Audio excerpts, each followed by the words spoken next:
তো গাইস সবার আগে টিকটক ভিডিওটা দেখো, তারপরে এই ভিডিওর ফানি কমেন্টস পড়বো। Let's go. এই নকশাটি আপনি সুন্দরভাবে জাফরান মেসক কালির দ্বারাই এই নকশাটি আপনি আঁকাবেন। আঁকানির পরে নিচে শত্রুর নাম, মেয়ে হলে মেয়ের নাম, যদি ছেলে শত্রু ছেলের নাম, তার বাবার নাম লিখবেন। লেখার পরে নকশাটি আপনি 3টা ভাঁজ দিবেন। দেওয়ার পরে লাল সুতা দিয়ে আপনি 3টা বান দিবেন।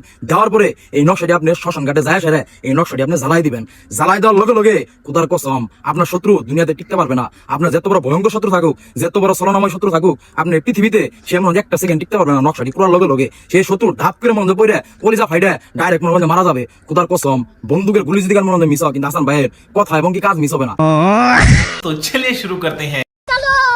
ভাই আপনার নাম লিখছি, আপনার বাবার নাম কি বললে আমার কাজটা করা সহজ হইতো। ভাই আমার বন্ধুর কাছে 20 টাকা পাই, তাই ওর নাম লিখছি। আর আমার বন্ধুকে জানেন এই যে এই লোকটা। ভাই গেরে না আমার শত্রু।